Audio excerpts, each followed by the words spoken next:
Voilà, bonjour à nos spectateurs de diversité.be. Nous accueillons aujourd'hui Felouzé Nahavandi qui a la gentillesse de nous accorder une interview. Felouzé, vous êtes universitaire, vous avez enseigné également, vous êtes sociologue. Oui. Et vous avez aussi publié pas mal d'ouvrages, notamment je retiens le dernier, Être femme en Iran, aux éditions Académie royale de Belgique. Et nous avons donc voulu vous inviter aujourd'hui pour évoquer avec nous l'actualité, notamment l'actualité qui touche l'Afghanistan. Évidemment, en tant que femmes, nous sommes particulièrement sensibles à la condition des femmes afghanes. Et je voulais justement vous interroger sur votre ressenti aujourd'hui. Malika, en tout cas, merci de m'inviter pour partager ce moment avec vous. C'est avec beaucoup de plaisir que je le fais, même si l'actualité est très douloureuse. Alors, pour répondre à la première question, mon ressenti sur la situation, c'est vraiment beaucoup de tristesse. Beaucoup de tristesse, non pas que c'est une surprise ce qui se passe en Afghanistan, mais pour moi qui suis l'actualité et les études sur l'Afghanistan depuis 1979 maintenant, parce que je travaille sur l'Afghanistan depuis 1979. J'ai publié d'ailleurs plusieurs livres, dont un qui est paru en 2015 et puis en 2019 aux éditions de Book. Alors pour quelqu'un qui est toujours impliqué dans les affaires qui concernent l'Afghanistan, voir la manière dont les choses se déroulent, c'est vraiment douloureux. Voir le peuple afghan abandonné de cette manière, après tant de malheurs, après tant de guerres civiles, interventions qu'ils ont subies, et puis surtout voir ce qui va advenir des femmes dans ce pays qui ont aussi traversé beaucoup de malheurs. Ça me déchire le cœur, tout simplement. Alors, Félouzé, l'Afghanistan est un pays qui, depuis maintenant plusieurs décennies, est confronté à des bouleversements qui sont aussi un peu l'influence internationale, des problèmes que nous connaissons au niveau de l'islamisme, du fondamentalisme. Alors, les talibans, aujourd'hui, donc, ont repris le pouvoir à Kaboul, 20 ans après l'avoir perdu au bénéfice d'une coalition internationale.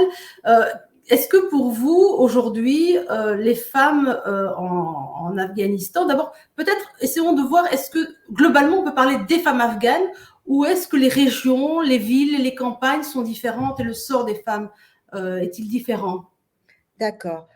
Je pense que pour comprendre la situation des femmes afghanes, il faut considérer deux facteurs. D'une part, ce que vous venez de citer, à savoir la diversité des femmes au sein même de l'Afghanistan, parce qu'on ne peut pas comparer la situation de la femme afghane dans la capitale, ou même des femmes afghanes dans la capitale, selon leur statut social, selon leur appartenance ethnique également, parce que le facteur ethnique joue un rôle important en Afghanistan, et selon que vous apparteniez à l'ethnie majoritaire qui a toujours été au pouvoir, à savoir les Pashtuns, ou selon que vous apparteniez à une autre ethnie comme par exemple les Tadjiks, voire les Hazaras, mais il y en a vraiment des dizaines d'autres, la situation est très différente d'une part. Donc ça, c'est une première chose. Il faut faire la différence entre les femmes des villes et les femmes qui habitent dans les zones rurales. J'expliquerai pourquoi il faut vraiment faire cette différence. Et il y a un autre facteur qu'il faut quand même bien considérer, c'est l'évolution de la situation des femmes en Afghanistan, parce que on a l'impression comme ça à entendre que leur situation était mirobolante avant l'arrivée maintenant des talibans, mais il y a eu toute une série d'étapes qu'elles ont dû traverser pour en arriver jusque-là. Alors, pour ce qui est de la différence ville-campagne, ne serait-ce que pour faire une grande distinction. Effectivement, aujourd'hui, en tout cas, on a une situation où on a des femmes dans la capitale et dans les grandes capitales provinciales, donc Kaboul et d'autres villes, qui ont été de nouveau familiarisées avec la modernité, qui travaillent dans les différentes administrations, qui font des études, qui interviennent, qui se battent dans des mouvements de femmes. Et puis, vous avez les femmes des zones rurales qui, elles, sont restées quand même dans une tradition très patriarcale et qui n'ont pas été touchées par la modernité et par toutes les mesures qui ont été prises depuis quelques années, en particulier depuis 2001, après l'intervention des Américains. Il y a eu une nouvelle constitution, il y a eu des changements qui se sont mis en place après que les talibans se soient enfuis. Et donc, elles ont vu des portes ouvertes, pas assez ouvertes, parce que mais l'évolution était en place. Mais l'évolution était là et juridiquement, il y avait des changements. Oui. Ce qui n'était pas le cas du tout pour les femmes dans les zones rurales ou dans les zones éloignées de la capitale, qui n'avaient pas été touchées par ces changements, qui n'étaient même pas au courant de tous les changements et qui, par exemple, j'en donne qu'un seul exemple, en termes juridiques, alors qu'il y a un droit moderne en Afghanistan, eh bien, elles étaient encore sous la législation chariatique. Il n'y avait pas de juge moderne dans les campagnes, c'était encore les mollahs et donc qui appliquaient la charia finalement. Il y avait une loi, mais c'était la loi traditionnelle et patriarcale qui avait lieu. Donc, il faut faire cette distinction entre femmes rurales et femmes urbaines. Oui, et puis je voulais quand même mettre l'accent sur l'évolution de la situation des femmes en Afghanistan et faire la différence entre les prises de position au début du XXe siècle, ce qui s'est passé à la fin du XXe siècle et aujourd'hui au XXIe siècle. Sans être vraiment très longue, mais je pense que c'est important pour les Afghanes qu'on le dise, c'est qu'au début du XXe siècle, en 1919 plus précisément, il y a eu un roi qui a pris le pouvoir, il s'appelait Amanullah, et Amanullah était très influencé, il avait beaucoup voyagé en Europe en particulier, et il voulait moderniser son pays.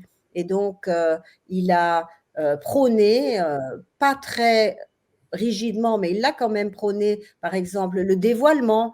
On a plein de photos de l'époque avec des femmes, ses femmes à lui, ses filles, et son épouse dévoilée. Il a encouragé ceci de la même manière qu'il a mis en place, concerne les femmes seulement, l'éducation obligatoire. Et en général, on considère qu'il est vraiment le père de l'amélioration du statut des femmes.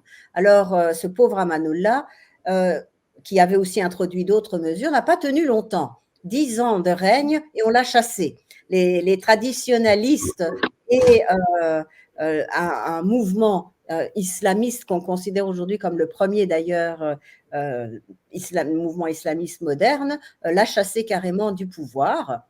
Et la situation pour les femmes s'est tassée un peu, mais néanmoins, ça a continué au fil des régimes qui se sont mis en place au XXe siècle, jusqu'au moment fatidique, celui que je considère fatidique, où en 1979, il y a eu l'invasion soviétique. Et ça a déstructuré toute l'évolution de ce pays. Cela a déstructuré toutes les avancées dans différents domaines, puisque la priorité du pays est devenue combattre les soviétiques. Mais Oui, non, mais justement, je voulais rebondir parce que c'est très intéressant ce que vous dites, mais je voulais aussi peut-être avec vous développer cette idée. Bon, les femmes, évidemment, ont mené des combats féministes depuis maintenant des décennies, mais la question pour moi qui m'habite un peu, c'est pourquoi l'Afghanistan est aujourd'hui l'un des pays les plus difficiles et les plus je dirais, où la condition des femmes est la plus compliquée. Pourquoi c'est là, justement, que ça se passe là, le Yémen, l'Arabie Saoudite aussi, mais pourquoi l'Afghanistan fait-elle partie de ces pays difficiles pour les femmes? Ben, effectivement, hein, on disait à l'ONU que l'Afghanistan était un pays où il était vraiment très difficile d'être femme et d'ailleurs très difficile aussi d'être un enfant. Alors pourquoi? Parce que toute l'évolution et les acquis qu'elles avaient quand même obtenus au fil des ans au XXe siècle, depuis le début du XXe siècle, quand même, les universités leur étaient ouvertes, il y avait des femmes qui étaient au poste élevé, il y avait une femme ambassadeur à l'ONU, il y avait des concours de plus jolies filles d'Afghanistan, des concours de beauté, etc. Bon, je ne compare pas le travail et cela, mais ça me montrait qu'il y avait quand même une évolution et qu'elle pouvait sortir comme elle voulait, sans chaperon et habillée comme elle voulait. Et puis, ce qui s'est passé, c'est qu'avec l'intervention soviétique, comme j'étais en train de le dire, le combat contre les soviétiques s'est focalisé autour de groupes qui se réclamaient de l'islam et qui ne se réclamaient pas seulement d'un islam traditionnel qui existait toujours en Afghanistan, mais qui avait des prises de position fortes islamistes. Mm-hmm. Donc, et cela, cela a déstructuré ce qui existait. Et puis finalement, pour couronner le tout, en 1996, ce sont les talibans qui ont repris le pouvoir aujourd'hui, qui vont pacifier les luttes qui existaient en Afghanistan, stabiliser d'une certaine manière le pays et remettre de l'ordre dans la situation des uns et des autres, mais au détriment des femmes.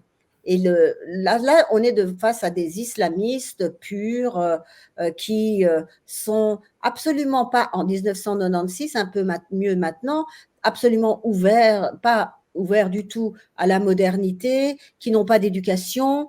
Et leur première cible, ce sont les femmes qu'ils ne connaissent finalement pas parce qu'ils n'ont pas vraiment grandi avec les femmes, ils ont grandi dans les camps de réfugiés, ils ont fait leurs études dans des écoles coraniques. Et pour eux, la femme, c'est le diable en personne, si on veut considérer comme ayant un rôle, ou alors une moins que rien. Et c'est à partir de là qu'elles vont se retrouver dans une situation où on va leur enlever tous les droits. Pas d'éducation, pas de droit à la santé, pas la possibilité de sortir non accompagné d'un chaperon mâle, même si ce chaperon est un petit garçon de 6 ans. Mais il fallait qu'elle soit accompagnée. Et donc, c'est là que aussi, évidemment, le taux d'alphabétisation va chuter énormément. Non pas qu'il y avait la grande modernité avant, mais la situation va se détériorer. Les femmes vont perdre tous les postes auxquels elles étaient. Le malheur étant que la majorité des femmes travaillaient dans l'enseignement et la santé.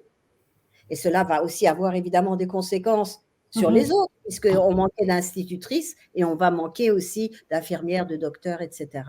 Et depuis, la situation, malgré le fait qu'elle se soit améliorée depuis 2021, n'a pas été généralisée. Et donc maintenant, évidemment, avec la reprise du pouvoir des talibans, même s'ils font des promesses mirobolantes sur les droits de l'homme et les droits de femmes, on peut en douter. Donc pour moi, le point charnière, c'est la guerre d'Afghanistan avec l'Union soviétique qui a tout bouleversé et qui a surtout arrêté la modernisation.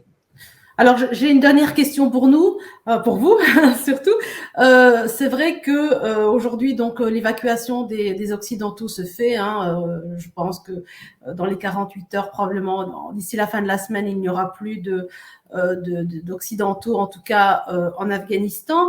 Quelle est votre vision de l'avenir? Que sera fait demain, évidemment pour l'Afghan en règle générale, mais pour les femmes en particulier? Alors, je pense que pour les femmes, c'est la situation qui va être la plus dure. C'est-à-dire que, étant donné que les femmes sont un sujet qui est interne, dans la mesure où les forces étrangères ou la communauté internationale ne peut pas intervenir, à mon avis, sur cela, et que finalement, dans l'international, dans les relations internationales, c'est pas le sort des individus qui compte, mais les raisons d'État. Les talibans vont essayer d'appliquer ce qu'ils croient être l'ordre chariatique selon leur interprétation. Donc, la situation va quand même se détériorer. Quand on voit déjà, parce qu'on a déjà des signes, on a déjà la preuve que dans les régions qu'ils occupent, les femmes n'ont plus aucun droit. Elles sont revenues en arrière et que donc ils n'ont absolument pas fait quoi que ce soit. Au contraire, on voit déjà, j'entendais hier que les talibans ont arrêté des femmes qui essayaient de s'enfuir à l'aéroport lorsqu'elles étaient seules. Donc, on revient à l'idée de chaperon. Quand elles sont pas seules, quand elles sont seules, eh bien, elles sont considérées comme pouvant être des prostituées, c'est le terme, comme portant atteinte à la dignité de la famille et de l'homme. Et donc, elles n'ont pas pu aller vers l'aéroport, même si c'est de toute façon très difficile. Donc, c'est vraiment leur situation qui va changer. Peut-être pas aussi mauvaise qu'en 1996, mais en tout cas, elle va changer. Et puis, pour le reste, en ce qui concerne les relations internationales et les relations économiques avec l'étranger, il faut attendre parce qu'entre 96 et maintenant, les talibans ont appris pas mal de choses. Ils ont appris à négocier, ils se sont modernisés dans certains domaines, mais comme dans d'autres pays, hein, le point le plus rigide, c'est la situation des femmes. On voit ça aussi dans d'autres pays musulmans. Hein. Tout se modernise, mais on tient encore au seul domaine qui semble appartenir aux hommes, à savoir les femmes. Firouzeh Nahbandi, merci beaucoup. Nous sommes évidemment très inquiets pour le sort des femmes, mais des hommes également. Hein. Je crois qu'aujourd'hui, oui, je pense. Voilà, une ère nouvelle s'annonce et ce n'est pas une ère qui nous réjouit, donc nous resterons attentifs. Merci d'avoir accepté de répondre à nos questions et puis en tout cas, bonne fin de journée. Merci. À vous aussi et merci de m'avoir invité encore une fois. Au revoir.